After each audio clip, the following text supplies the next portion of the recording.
ऋषिभ्यो महद्भ्यो नमो गुरुभ्यः।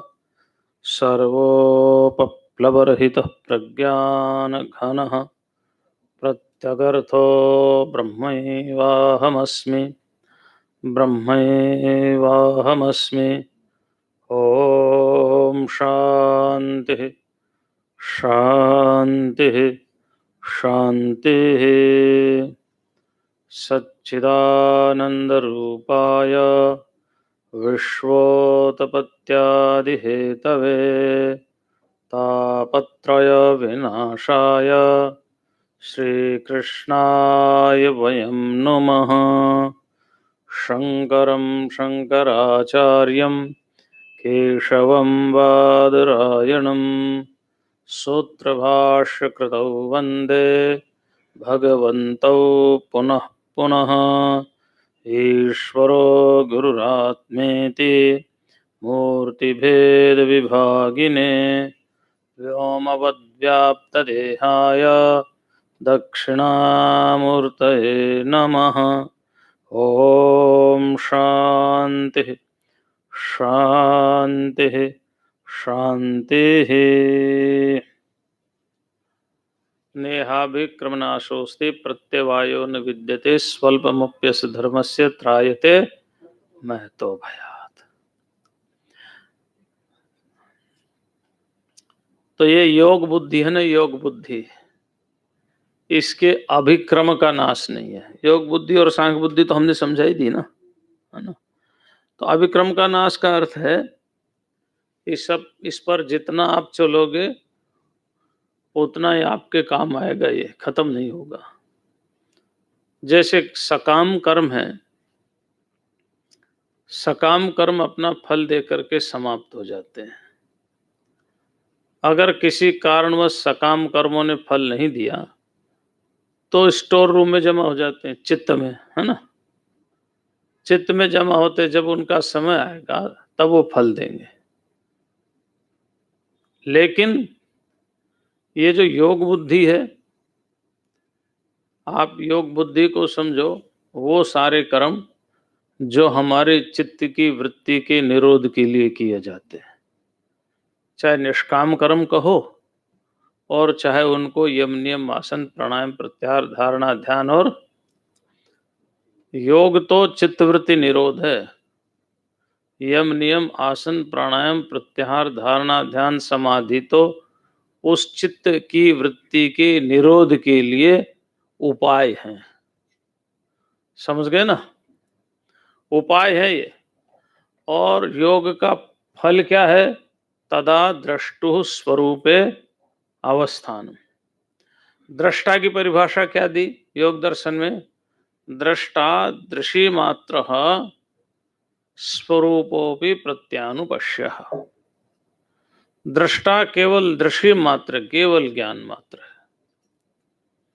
और जब अंतःकरण में आ जाता है तो अपने समस्त इंद्रियों के द्वारा विषयों का ज्ञान प्राप्त करता है। लेकिन ये विषय ज्ञान वो उसका अपना ज्ञान नहीं है, वो तो सिर्फ ज्ञान स्वरूप है। तो ज्ञान स्वरूपता में अवस्थित हो जाना यही योग का फल है। और चित्त की वृत्ति निरोध हो जाना यह योग है। और चित्त की वृत्ति के निरोध के लिए समस्त साधन है। उत्तम अधिकारी के लिए अभ्यास और वैराग्य है, मध्यम अधिकारी के लिए क्रिया योग है, तपस्वाध्यायेश्वर प्रणिधानानि क्रिया योग, और प्रारंभिक अधिकारी के लिए अष्टांग योग है। ये साधन है पतंजलि के अनुसार। तो अब इसमें क्या होता है? इसमें ईश्वर प्रणिधान है, नियम में ईश्वर प्रणिधान है, चित्त की वृत्ति को निरोध करने के उपाय में ईश्वर प्रणिधान है, और क्रिया योग में ईश्वर प्रणिधान। पतंजलि ने 3 स्थानों पर ईश्वर प्रणिधान की बात कही है। और ईश्वर प्रणिधान का अर्थ करते हुए भोज वृत्ति में लिखा है तस्मिन् परम गुरौ परमात्मनि सर्व समर्पणम प्रणिधानम, उस परम गुरु परमात्मा ने में सर्वस्व सौंप देना। इसके लिए महर्षि अरविंद ने कहा, self giving is the secret of sadhana. तो जब हम परमात्मा में सर्वस्व समर्पित कर देते हैं, इसी को ही हमारे भक्ति योग के आचार्यों ने भक्ति योग कहा है। इसी को ही सबसे सरल साधन चित्त की वृत्ति निरोध के लिए महर्षि पतंजलि ने ईश्वर प्रणिधान बताया है, सबसे सरल साधन। उसके बाद अगर ये ना हो सके तो अन्य साधन है, लेकिन ईश्वर प्रणिधान जब हम करने जा रहे हैं तो ईश्वर प्रणिधान है उपासना पूर्वक। क्या है? उपासना। और ये जो औपनिषदिक उपासना है या जो योग की उपासना है, इसका संबंध षोडशोपचार से कम है। हाँ, समझ रहे हैं मेरी बात? इसका संबंध षोडशोपचार से कम है और इसका संबंध जप से और ध्यान से, जप और ध्यान से ही, ऐसा समझ लो, है ना? जप और ध्यान से ही उपासना का संबंध है। षोडशोपचार उपासना भी अच्छी है, लेकिन वो तो अधिकारी भेद से है। योग में पहुंच गया, दर्शन की उच्च अवस्था में पहुंच गया, उसके लिए फिर षोडशोपचार विधि छूट जाती है। माला तो कर में फिरे, जीव फिरे मुख माय, मनवा तो चहु दिश फिरे, यह तो सुमृत नाय। हाँ, लेकिन मन का डारी के, कर का मन का डारी के, मन का फेर, कर का मन का, हाथ का मणियार, कर का मन का डारी के और मन का फेर। ये जो मन से मनन किया जाता है ना, ये उपासना औपनिषदिक है, ये यौगिक उपासना है। ये हमारे समस्त जितने भी ऋषि महर्षि हैं उन सब ने यही उपासना की है। तो इस उपासना की विधियां हैं। एक अड्यार पब्लिकेशन है मद्रास का, उसमें एक पुस्तक छपी थी 32 विद्यास इन उपनिषद्स, तो वो उपासनाएं थी। उसके बाद स्वामी ब्रह्मानंद सरस्वती करके शिवानंद जी महाराज के एक शिष्य हुए, उन्होंने द सुप्रीम नॉलेज करके एक पुस्तक लिखी और उस पुस्तक में उन्होंने 108 प्रकार की विद्याओं का वर्णन किया, उपासनाओं का। औपनिषदिक उपासनाएं हैं। तो औपनिषदिक उपासनाएं हैं जैसे केनोपनिषद में है, कठोपनिषद में तृणाचिकेता, और भी अनेक उपनिषद, दहर विद्या की उपासना है, उद्गीत विद्या की उपासना है, उद्गीतम उपासित, मधु विद्या है। ये सब अनेक विद्याएं उपासना की हैं। तो जो उपासना कर रहा है, जो भगवान का ध्यान कर रहा है, वह निष्काम कर्म करने वाला है। और जो निष्काम कर रहा है वह अक्रतु है। अक्रतु उपनिषद की भाषा में क्या कहा उसको? अक्रतु है। इसलिए सकाम कर्म से फल मिलेगा, वो अभी भी मिल सकता है, बाद में भी मिल सकता है, लेकिन निष्काम कर्म से हमारा अंतःकरण पवित्र होगा और वो अंतःकरण पवित्र होगा ही। उस अंतःकरण पवित्र के लिए हमें कुछ नहीं करना, केवल निष्काम कर्म करना है, तो उसका नाश नहीं होगा। नेहाभिक्रम नाशोसी, इसके अभिक्रम का नाश नहीं होता। इसलिए प्रत्यवायो न विद्यते, और उसका प्रत्यवाय भी नहीं है। प्रत्यवाय का मतलब है दही थी पेट के दर्द को ठीक करने के लिए गोली, सिर में दर्द हो गया, समझ रहे हैं ना आप देखिए, आप हंसी समझ रहे हैं। एक व्यक्ति ने बुखार की गोली खाई, अभी और दूर क्यों जाओ, अभी की बात है, हमारे एक भानुपीठ पीठाधीश्वर जगत गुरु शंकराचार्य पर विराजमान पूज्य स्वामी दिव्यानंद तीर्थ जी महाराज। अप्रैल में उनका शरीर पूरा हुआ। उनका प्रोग्राम थे गांव में, उनको दस्त लगे, लूज मोशन हुए, उनको वहाँ गांव के लोग दवाई दे दी और वो दवाई रिएक्शन करके किडनी फेल हो गई। वो वहीं इलाज करवाते रहे जब तक दिल्ली आए, जब तक देर हो गई, और किडनी फेल्योर से वो चले गए। तो ऐसा प्रत्यवाय यहां नहीं है, समझ रहे ना। दवाई बुखार के लिए, लीवर इफेक्ट कर गया, ऐसा प्रत्यवाय यहां। और ऐसे बहुत केस हैं, पर्टिकुलर एलोपैथी में तो बहुत केस ऐसे, दवाई किसी की ले रहे हैं, रोग कुछ और पैदा कर रहा है। तो इस तरह का प्रत्यवाय यहां नहीं है। आप साधना कर रहे हैं अंतःकरण की पवित्रता के लिए, भगवान के भजन के लिए, और आपको मिल जाए संसार। वहां अगर आप निष्काम भाव से, अकृत भाव से कर्म कर रहे हैं तो स्वर्ग में मिलने वाला नहीं है, वहां पर भगवान की ही कृपा प्राप्त होगी, ईश्वर कृपा ही प्राप्त होगी। इसलिए प्रत्यवाय भी नहीं है वहां। और प्रत्यवाय का अर्थ भगवान भाष्यकार ने यही किया है, किंच न अपि चिकित्सावत। जैसे चिकित्सा में दवाई किसकी देते, रोग कोई और हो जाता है ना, प्रत्यवाय हो जाता है ना, ऐसा यहां प्रत्यवाय भी नहीं है। अभिक्रम माने उपक्रम, आप जो प्रारंभ कर्म करने जा रहे, अभिक्रम माने अभितः क्रमोपाद विक्षेप, जो आप परमात्मा की ओर बढ़ते जा रहे। अगर आपने परमात्मा की ओर बढ़ना प्रारंभ कर दिया और योग बुद्धि से कर्म किया, योगस्थ कुरु, तो फिर उसका नाश नहीं होता। नेहा विक्रमनाशोस्ति प्रत्यवायो न विद्यते, स्वल्पमप्यस्य धर्मस्य त्रायते महतो भयात्।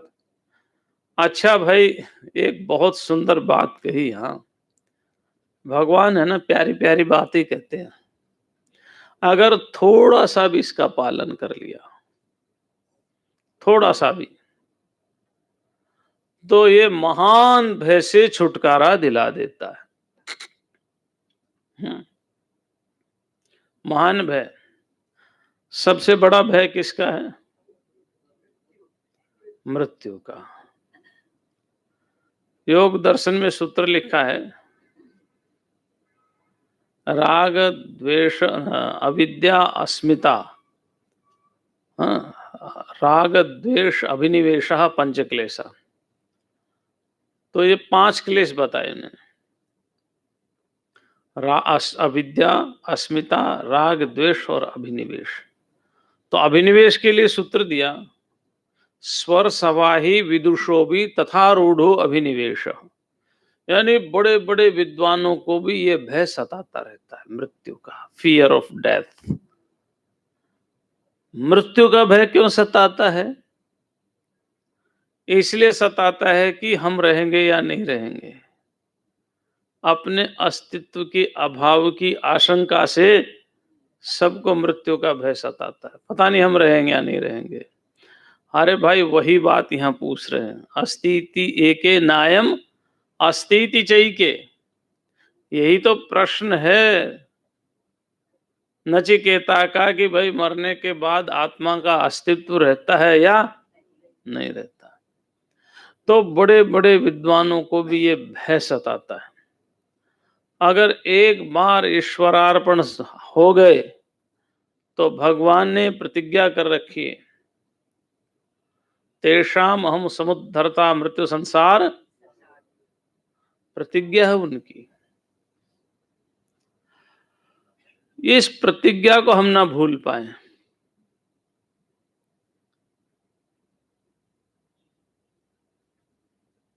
भगवान ने क्या कहा? त्याग के लिए, समर्पण के लिए,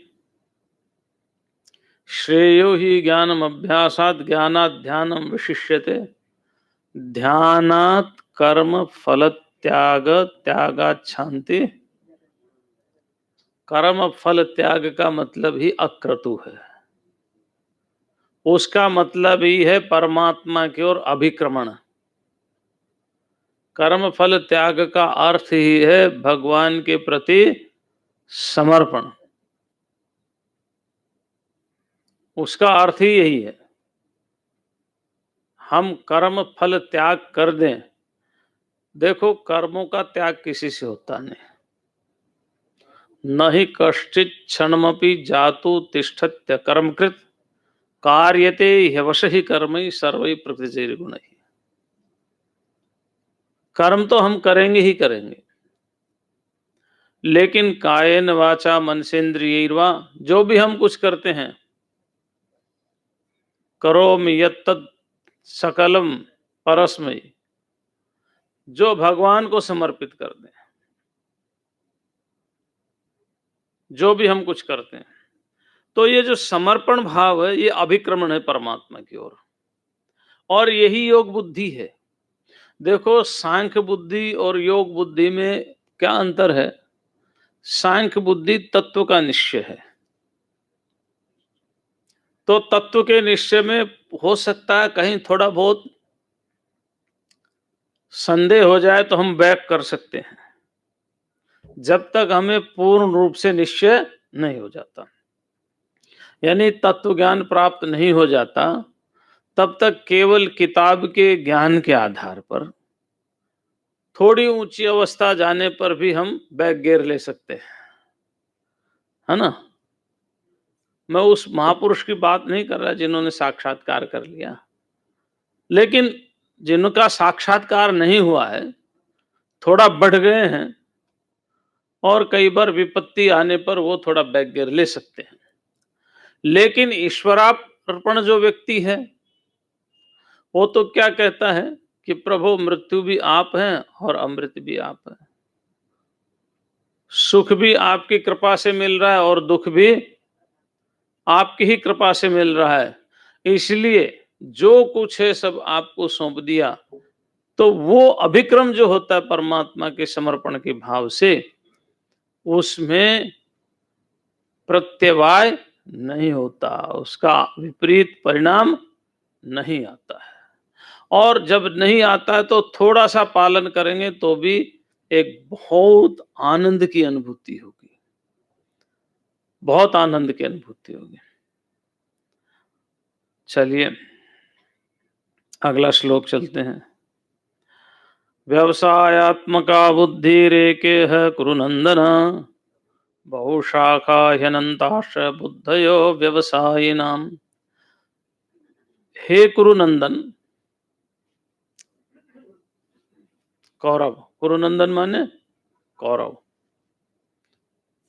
श्री कृष्ण के लिए कौरव कहा भगवान ने, क्योंकि ये सब कुरु की संतान थी। हैं? हाँ, अर्जुन के लिए। मैं किसके लिए कह रहा था? चलो संशोधन कर लिया, अच्छा किया। अब क्या करे, कृष्ण ही घुसा हुआ है ना,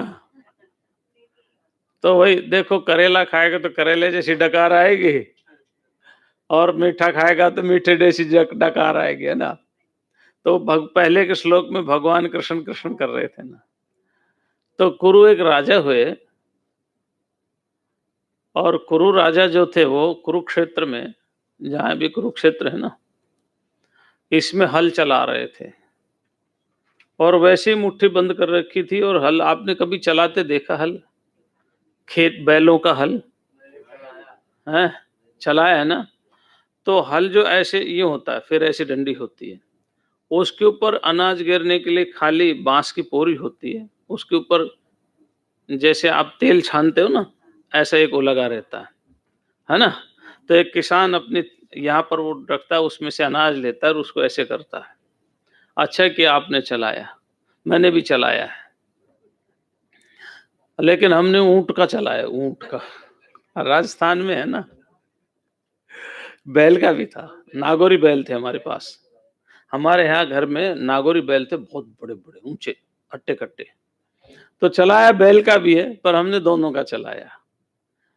तो अब वो क्या करता है,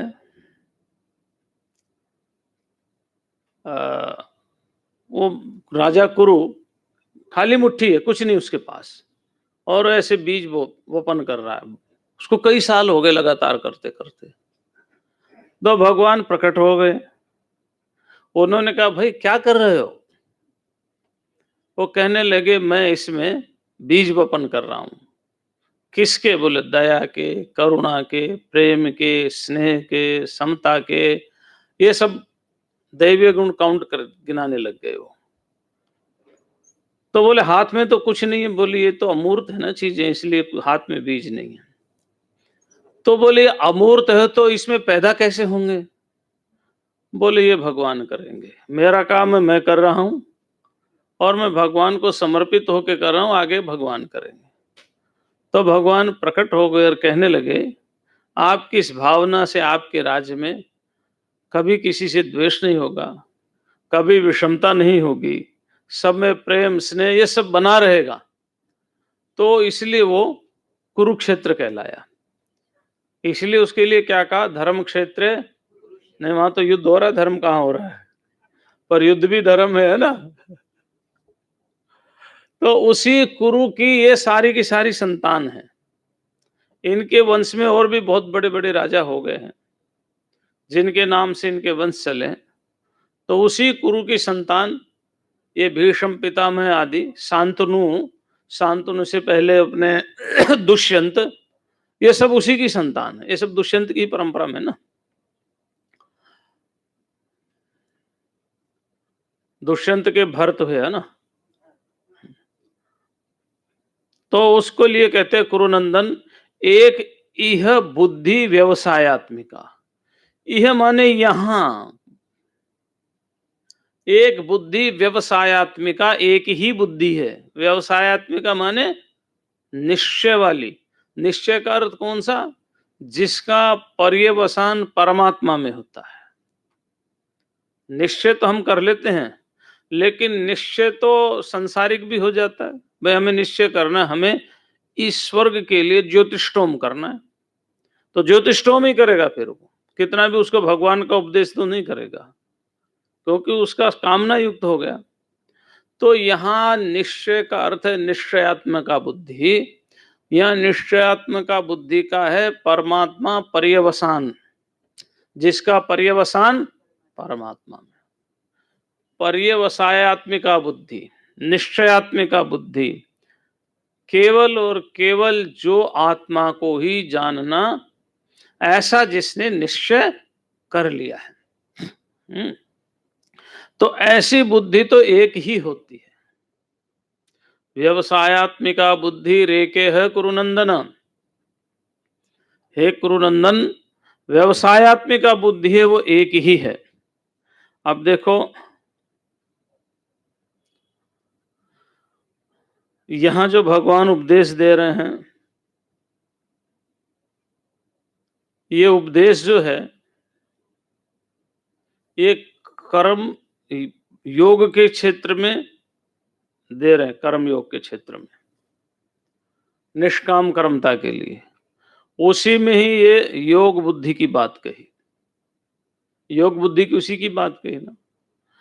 तो हमारे अंदर जो योग बुद्धि है, वो एक तो हम श्रवण के द्वारा अपने लक्ष्य का निर्धारण करते हैं, और जो लक्ष्य है जब उस पर पहुंच जाते हैं तो उसको कहते हैं तत्व ज्ञान, है ना, तत्वबोध, आत्मबोध, तत्वबोध।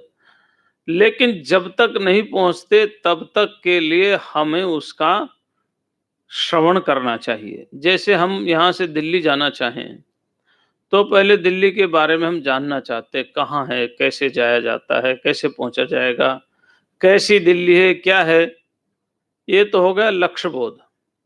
और दिल्ली पहुंच गए तो हो गया तत्वबोध, है ना। तो एक तो है लक्ष्य बोध। तो यहां जो बात हो रही है जितनी भी, ये लक्ष्य बोधार्थक बात हो रही है, क्योंकि तत्वबोध होने के बाद उपदेश रहता नहीं है, बचता नहीं। किसको देंगे, कौन देगा, किसके लिए देंगे, है ना। तो ये जितनी भी हम बात कर रहे हैं, ये लक्ष्य बोधार्थक है। लक्ष्य क्या है? आत्मानम विद्धि, अपने आप को जानो। क्यों अपने आप को जानो? क्योंकि आत्मा अजर अमर अविनाशी है और वही हमारा स्वरूप है, और हम अपने आप को मरने वाला समझ रहे हैं, जो कि सुखी दुखी और मोहग्रस्त हो रहे हैं। तो ये जो अर्जुन को सुख दुख मोह तीनों ही आ रहा है, इसीलिए आ रहा है।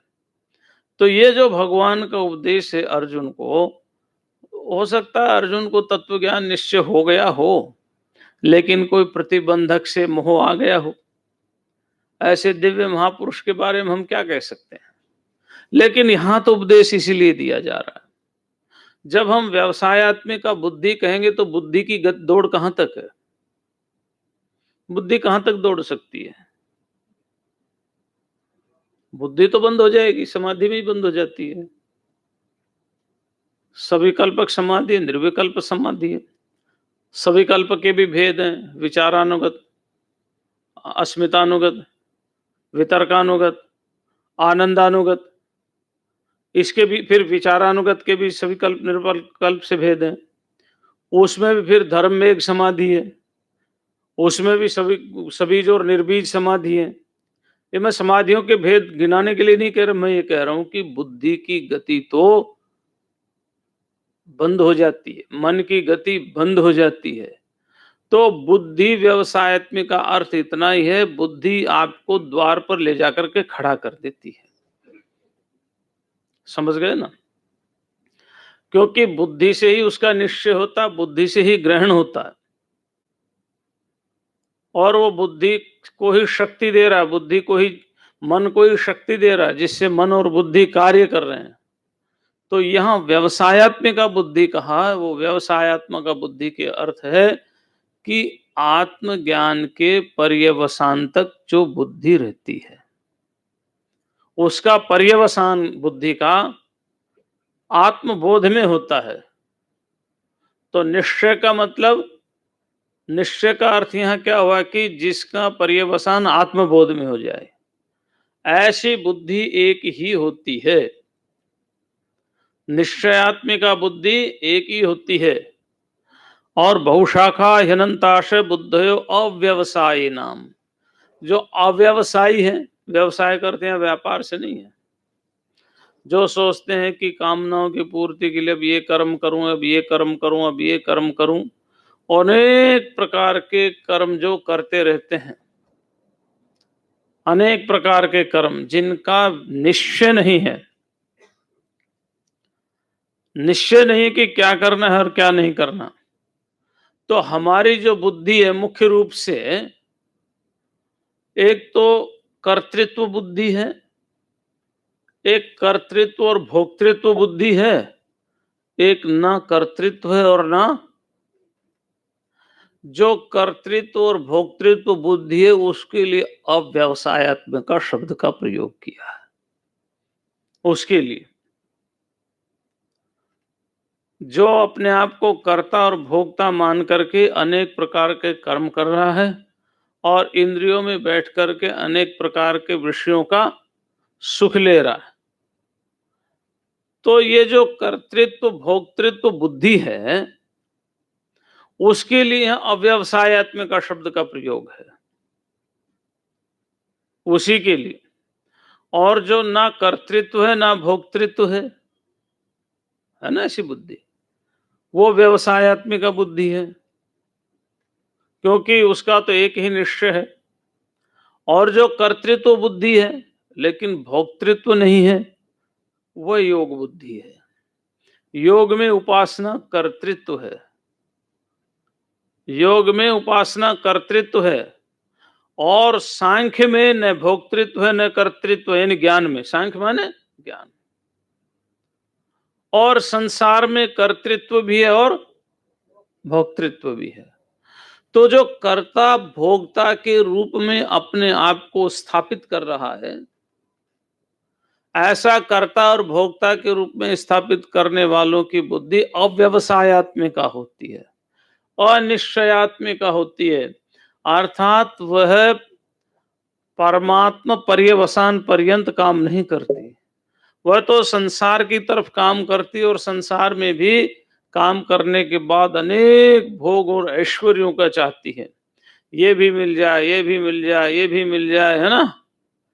इदम गेयम, ये भी मैं ज्ञान प्राप्त कर लूं, ये भी कर लूं, केमिस्ट्री भी पढ़ लूं, बॉटनी भी पढ़ लूं, जियोग्राफी पढ़ लूं, जूलॉजी भी पढ़ लूं, एस्ट्रोनॉमी भी पढ़ लूं, एस्ट्रोलॉजी भी पढ़ लूं। ये क्या होता है, महाभारत में एक श्लोक है, वहां लिखा है इदम गेयम यस्य यम त्रिशतिर्भवेत्। मैं ये भी सीख लूं, ये भी सीख लूं, ये भी सीख लूं, ऐसी जिसकी जिज्ञासा पिपासा बनी रहती। तृषा माने पिपासा। स वर्ष शतांतरे पे, कोटि शतांतरे पे न किंचित अवगच्छेत, वो करोड़ों जन्म लेकर के भी कुछ नहीं सीख सकता, है ना। करोड़ों जन्म लेकर के भी, क्योंकि अव्यवसायत्मिका बुद्धि है। आपने सुना होगा एक बहुत बड़े विद्वान थे और बहुत बड़े विद्वान ने सोचा है कि मुझे दुख बहुत आ रहे हैं, इसके लिए कोई उपाय किया जाए। तो श्रावण मास में उन्होंने भगवान शंकर की उपासना शुरू की।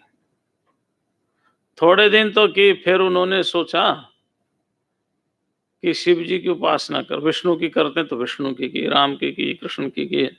रामायण की कथा सुनाया बीच में तो राम की उपासना करने लग गए, और भागवत कथा सुन करके आ गया तो राम छूट गया, फिर कृष्ण की उपासना करने लगे, फिर गणेश की उपासना कर ली, शक्ति की उपासना करने लग गए। और इस तरह से जब तक रिजल्ट कुछ आ नहीं रहा, रिजल्ट लेने के लिए एक को छोड़ रहे दूसरे को अपना रहे, एक को छोड़ रहे दूसरे को अपना रहे। उसके बगल में एक बेचारा समझदार आदमी, अनपढ़ गंवार था समझदार, भगवान की भक्ति करता था। उसने सोचा इतने बड़े ब्राह्मण हैं, इतने बड़े विद्वान हैं, इतने बड़े उपासक हैं, इनको मैं कैसे समझाऊं। तो उसके सामने उसका खेत पड़ता था, तो उसने क्या किया, एक दिन एक खड्डा खोदा, थोड़ा सा, दूसरे दिन दूसरा खोदा, तीसरे दिन तीसरा खोद दिया, कोई नहीं। कुछ दिन बाद उस ब्राह्मण, उसने फिर ऐसा ही किया, तो ब्राह्मण तमाशा देख रहा था, उससे रहा नहीं गया। वो पूछता, भाई तुम क्या कर रहे हो इसमें, जगह खड्डे खोद दिए, क्या कर रहे हो। वो बोला, क्या करें पंडित जी, कुआं खोद रहा हूं, पानी नहीं निकल रहा। तो कहता, रे मूर्ख, ऐसे पानी निकलेगा कुएं में, एक यहाँ खोद दिया, एक यहाँ खोद दिया, एक यहाँ खोद दिया, तू एक ही जगह खोदेगा कुआं तब पानी निकलेगा। तो बोला, पंडित जी मैं तो आपको देख करके कर रहा था, आप भी कभी इसकी उपासना करते हो, कभी उसकी उपासना करते हो, कभी उसकी उपासना करते हो, मैं सोचा शायद ऐसी सफलता मिलती होगी। तो पंडित जी की तो बात समझ में आ गई, लेकिन हमारी समझ में आए ना एक अलग बात है, तो उपदेश कहने के लिए है ना। तो क्या ये संसार में रहने वाले प्राणी, संसार में तो हम भी रहते हैं, ऐसा नहीं है, या संसार में रहने का अर्थ देखो, ये बात ध्यान रखना, यहाँ सत्कर्म को ही ग्रहण करना, है ना, क्योंकि वही प्रकरण चल रहा है। तो संसार में रहने वाले प्राणी अनेक कामनाओं से युक्त होकर के क्या अनेक प्रकार के कर्म नहीं करते? क्या उनकी बुद्धि हर पल हर क्षण एक विषय से दूसरे विषय पर नहीं जाती? एक विषय पर से दूसरे विषय पर जाकर के क्या उस विषय की प्राप्ति के लिए तत्त शास्त्र में प्रतिपादित कर्मों को करने के लिए मन नहीं करता? तो इसी का नाम अव्यवसायत्मिका बुद्धि है। इसका नाम क्या है? अव्यवसायत्मिका बुद्धि। यह सत्कर्म की बात चल रही। संसारी का मतलब संसार के सुखों को भोग की इच्छा वाला व्यक्ति। बाकी तो संसार में सभी रहते हैं। इस देह में जो जीवन मुक्त हो गए वो भी अभी इसी देह में ही है ना, जीवन मुक्त महापुरुष। और जो जीवन बंद महापुरुष है वो भी इसी देह में ही है। दोनों ही संसार में रह रहे हैं भाई। तो जब हम संसार में रहते हुए संसारी शब्द का प्रयोग करते हैं, तो संसारी शब्द का प्रयोग शास्त्रीय मर्यादा के अनुसार उसके लिए किया जाता है जो शास्त्र की मर्यादा का पालन करते हुए शास्त्र के अनुसार अनेक प्रकार के भोग और ऐश्वर्यों की प्राप्ति के लिए अनेक प्रकार के कर्म करता है। और जो शास्त्र विधि का उल्लंघन करता है उसके लिए पामर शब्द का प्रयोग किया जाता है। पामर, है ना, वो विषयी शब्द का प्रयोग किया जाता है, संसारी शब्द का प्रयोग नहीं किया। विषयी, पामर। जो पामर होता है वो शास्त्र विधि का त्याग करके और अनेक प्रकार के दुष्कर्मों को करता है। अनेक चोरी करेगा, डकैती डालेगा, लूटेगा, हाँ, ये सारे कर्म करने वाला पामर होता है। और जब संसारी कहते हैं तो संसारी का मतलब है शास्त्र विधि के अनुसार संसार के भोग और ऐश्वर्य की प्राप्ति के लिए अनेक प्रकार के कर्म करना। तो संसारी शब्द बुरा नहीं है, केवल अपेक्षा से ये अच्छा नहीं है। किसकी अपेक्षा से? निष्काम कर्म करने वाले की अपेक्षा से। सब चीज सापेक्ष है ना, सब चीज सापेक्ष है, निरपेक्ष तो केवल एक ही है ना, वो ब्रह्म है। ब्रह्म के अतिरिक्त जो कुछ भी वह सब सापेक्ष है, हाँ, सब सापेक्ष है।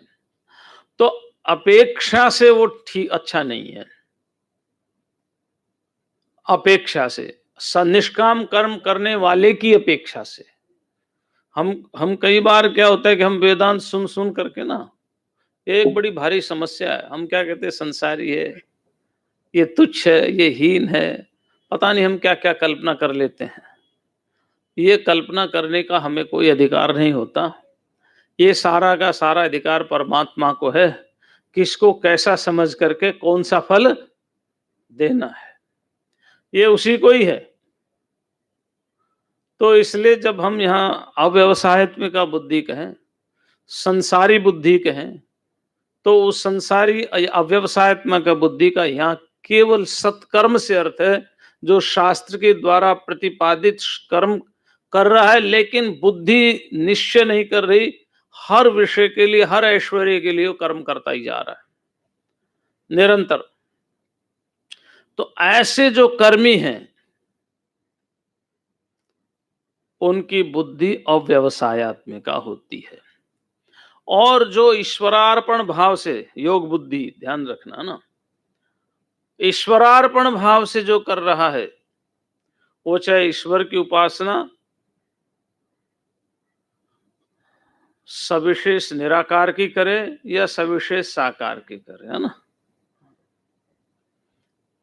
तो उसकी जो बुद्धि है वो अगर अक्रतु हो गया है तो उसकी बुद्धि एक ही होगी, और वो बुद्धि होगी आत्म पर्यवसान पर्यंत। तो इसी के लिए यहां व्यवसायत्मिका और अव्यवसायत्मिका शब्द का प्रयोग है। व्यवसाय माने निश्चय, लेकिन कैसा निश्चय? सूरज टरे, चंद्र टरे, टरे जगत व्यवहार, पर दृढ़ हरिश्चंद्र टरे, टरे न सत्य, बस ये लक्ष्मी चंद्रादपेयाद्वा हिमवान व हिमम त्यजेत अतियात सागरो वेलाम न प्रतिज्ञा महम पितु।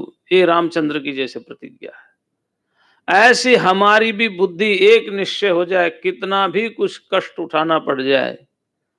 यहाँ तो अच्छे अच्छे संत हुए हैं, संत ज्ञानेश्वर को कष्ट नहीं उठाए थे क्या? उनके मांग करके लाए हुए आटे को भी ये ब्राह्मण लोग लेते चले गए थे, रोटी नहीं बनाने दे रहे थे। मुक्ता बाई को कहा मेरी पीठ पर सेक लो। सोचो इस कितना कष्ट सहन किया होगा, कितना पीड़ा दी होगी। और उसी संत ज्ञानेश्वर ने जब समाज को ज्ञानेश्वरी दी, है ना, आज उसका पाठ होता है, आज उसके अनुसार चलने के लिए प्रयत्न किया जाता है। क्यों?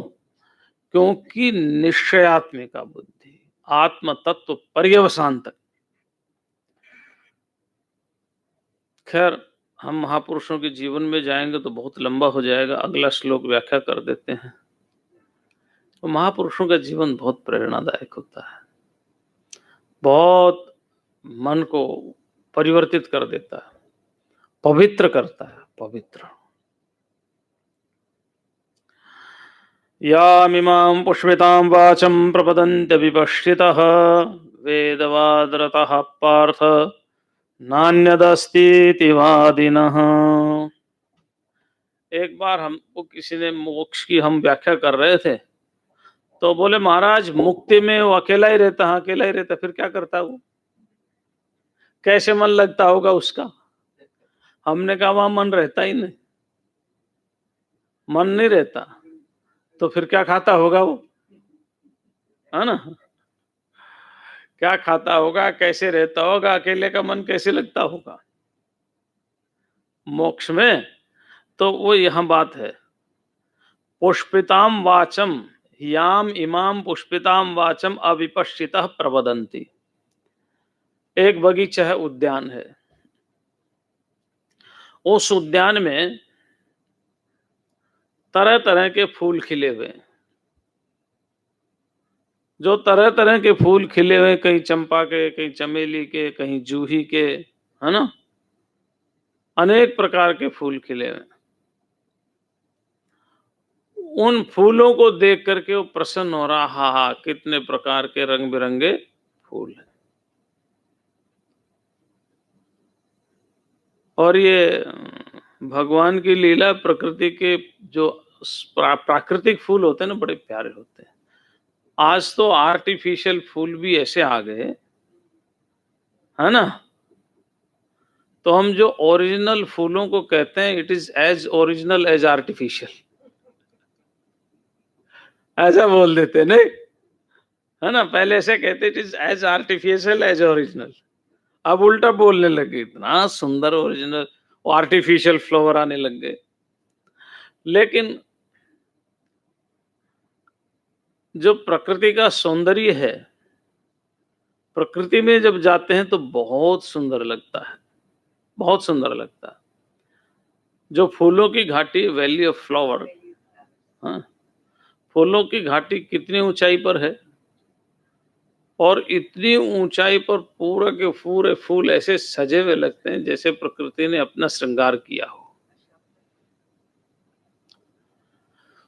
लेकिन इस तरह के प्रकृति के श्रृंगार युक्त जैसे पुष्प वाटिका में कोई चला जाए और एक एक पुष्प को देखता रहे, ऐसे ही ये भोग रूपी वाटिका में कोई चला जाए और क्या, हा क्या आनंद है, क्या आनंद है। एक महात्मा तपस्या करने के लिए चला गया, बेचारे को 30 साल लगे तप करने के लिए। बाद में आया तो घर गया वो, तो उसका बड़ा भाई था, उसने स्वागत सत्कार किया, बैठाया। तो उसने पूछा क्या क्या, बोले तप किया। बोले तप से कुछ मिला? तो कहने लगे यहाँ एक गिलास पानी है, अपने तप से लाओ। तो बोले तप से तो एक गिलास पानी नहीं आएगा। बोले मैंने किया तप, अभी आपके सामने आ जाता है। उसने अपनी वाइफ का आवाज लगा, एक गिलास पानी लाना, वो पानी लेकर के आ गई। बोले देखो ये मेरा तप से गिलास पानी आ गया। किसका तप बड़ा हुआ, समझ रहे ना। इसको कहते हैं पुष्पिताम वाचम। इसको क्या कहते हैं, पुष्पिताम वाचम कहते हैं। कि क्या किया आपने, तब तो मैंने किया, मेरे कहने से एक गिलास, ये चमत्कार देखो, एक गिलास पानी आ गया। तो ये है पुष्पितावाच, है ना। अच्छी लगती है देखने में, सुनने में अच्छी लगती है, क्योंकि तपस्वी का उद्देश्य एक गिलास पानी मंगाना तो नहीं था, है ना। रामकृष्ण परमहंस से एक कथा सुनाते थे कि एक बार एक महात्मा तप कर रहा था। तप करते करते बहुत साल हो गए उसको एक सिद्धि मिल गई कि वो पानी पर से पैदल पार हो सकता था। पानी पर से पैदल पार हो सकता था। वहीं पर दूसरे महात्मा पहुंच गए, मस्त थे, तत्वज्ञानी थे, अपने आनंद में रहते थे। वो जब नदी पार करने लगे तो उसने नाव मंगाई। तो जो पैदल पार कर सकता था उसने कहा तेरे पास क्या तप है, मेरे को देखो, मैं पैदल ही पार कर जाता हूं। तो दूसरे किनारे पहुंचे एक महात्मा, नाव से पहुंचा एक महात्मा, वैसे ही पहुंच गया। तो जो नाव से पहुंचा था उसने पूछा, भाई तेरे को ये सिद्धि प्राप्त कर में कितने साल लगे? बोले 30 साल लग गए। महात्मा कहता है कि मैं 2 कोडी में, उस समय वो कोडी और वो धेला चलता था, धेला, मैं 2 धेले में पार करके आया हूं। तूने 30 साल ये 2 धेले के लिए बर्बाद कर दिए। जो 30 साल तूने बर्बाद किए तो काम 2 धेले से हो जाता। तो ये जो है ना कि मैं इस नदी पर बिना नाव के पैर से चल करके पार हो जाता हूं, ये है पुष्पिताम वाचम। समझ रहे ना आप? हाँ, क्योंकि ये शास्त्र है और शास्त्र का अर्थ संसार की तरह से नहीं लगाया जाता कि हम कहें देखो भगवान ने तो वेद की निंदा कर दी, ये कर दिया, वो कर दिया, ये अर्थ नहीं लगाया जाता। अब जैसे मान लो मैं हूं, मैं कलेक्टर के 50 चक्कर काटूंगा तो कलेक्टर सुनेगा या नहीं सुनेगा, मर्जी उसकी, भले मैं कितना बड़ा तपस्वी हूं। लेकिन अगर एक मिनिस्टर फोन करेगा तो कलेक्टर वहीं पहुंच जाएगा। अब मिनिस्टर मुझे कहने लगे महाराज तुमने किया क्या, मैंने देखो कलेक्टर को यहां बुला लिया। यह है पुष्पिताम वाचम। ये सब रहस्य समझो, शास्त्र का रहस्य है ये पुष्पिताम वाचम है। उसको ये मालूम नहीं है कि अध्यात्म विद्या में कलेक्टर को बुलाने के लिए साधना नहीं की जाती, वो तो अज्ञान की निवृत्ति के लिए साधना की जाती है। अज्ञान की निवृत्ति के लिए साधना की जाती, चमत्कारों के लिए साधना नहीं की जाती। तो ऐसे ही जो संसार रूपी वाटिका में तरह तरह के फूल हैं, अथवा तरह तरह की सुगंधी, अथवा तरह तरह के स्पर्श, शब्द स्पर्श, रूप रस और गंध, ये जो तरह तरह के हैं षडैश्वर्य, अणिमा, महिमा, लघिमा, प्राप्ति, प्राकाम, ईशित्व, वशित्व, ये जितनी भी सिद्धियां हैं, उन सिद्धियों के प्रति आकर्षित होकर के और फिर उनकी ही बात करता रहता है। क्या रखा है भगवान का भजन करने में? दुख ही दुख तो मिलता है। यहां देखो कितना भोग है, कितना ऐश्वर्य है, कितना सुख है, नंदनवन है, स्वर्ग है, बहुत कुछ है। आपको क्या चाहिए? आप क्यों हिमालय में जाते हो? आपको यहीं पर हिमालय कर देते हैं, एसी चला देंगे। आप क्यों दूर जाते हो? हीटर चला देंगे। आप जैसा चाहो वैसा वातावरण पैदा कर देंगे। इसको कहते हैं पुष्पिताम वाचम। ये पुष्पित वाच है। तो याम इमाम पुष्पिताम वाचम अविपश्चितः प्रवदन्ति। अविपश्चित माने नासमझ व्यक्ति, अज्ञानी व्यक्ति। मूर्ख किसे कहते हैं? मूर्ख कहते हैं मुहुर्मुहु खानी इंद्रियाणि चरति, तेषु चरति इति मूर्ख। बार बार जो विषय भोग के लिए ही गति करता रहता है, फिर जन्म लेता है, फिर आता है, फिर जन्म लेता है, फिर मरता है। जन्म और मृत्यु के बीच में सुख दुख भोग, कर्म और कर्म के संस्कार, है ना? तो जो जन्म और मरण के चक्कर में पड़ा रहता है और जन्म मरण के बीच में सुख दुख कर्म और कर्म के संस्कार, इन को ही संपादित करता रहता है, उसको कहा है अविपश्चितः। अविपश्चितः याम इमाम पुष्पिताम वाचम प्रवदन्ति। इस प्रकार की जो पुष्पित, देखो आम है, आम, आम में पहले मंजरी लगती फिर फल लगता है ना? तो पुष्पितवाद का मतलब है कि देखो अब फूल आ गए तो फल भी लगेंगे, हाँ? लेकिन ये फल कौन से टूटने वाले हैं? लेकिन एक फल ऐसा है महाराज जिसको ये अविपश्चित तो भोग करता है और विपश्चित जो है बैठा बैठा देखता है।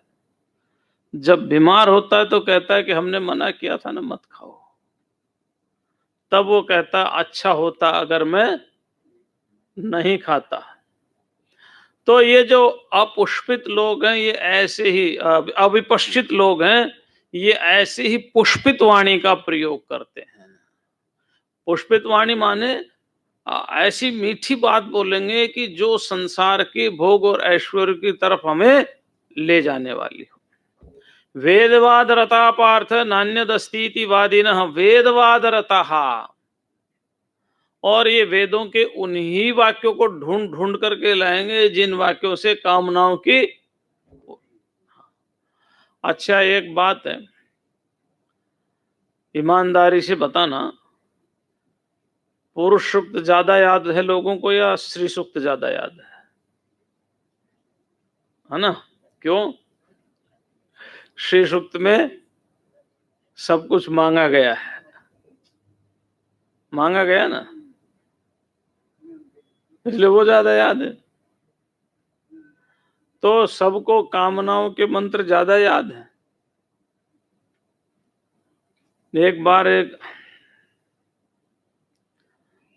हमारे पास महिला आई, कहने लगी महाराज कोई उपाय बताओ। हमने क्या उपाय बताना है?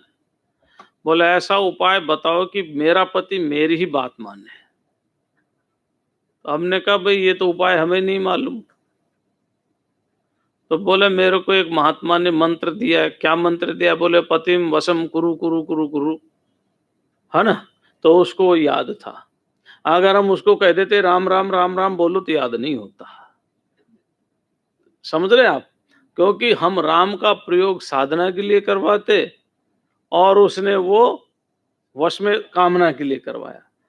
तो जो कामना युक्त वाक्य हैं उनके प्रति ही ये अविपश्चित लोग ज्यादा आकर्षित होते हैं, उन्हीं के लिए। इसलिए मीमांसा में क्या कहा? मीमांसा में कहा कि ईश्वर की हमें आवश्यकता ही नहीं है। जो कर्म है वो कर्म अपना एक अदृष्ट प्रकट करते हैं और उसी से कर्म फल हमें मिल जाते हैं। तो उन्हीं लोगों के लिए कहा वेदवाद रता पार्थ नान्यद अस्तीति वादिन। वो कहते हैं कि भाई और कुछ भी नहीं है, बस यही करो। और मीमांसा में तो एक सूत्र ही लिख दिया, आमनायस्य तु क्रियार्थत्वाद अनर्थक्यम अतदर्थानाम। आमनाय माने वेद, वेद केवल कर्म कांड के लिए ही है। अगर उपासना कांड का कोई मंत्र है तो बेकार है। आमनायस्तु क्रियार्थत्वाद अनर्थक्यम अतदर्थानाम। तो ऐसे जो वेदवाद लोग हैं, वेद देखिए वेदवाद रता का अर्थ ये नहीं समझ लेना है कि भगवान कृष्ण वेद के खिलाफ है।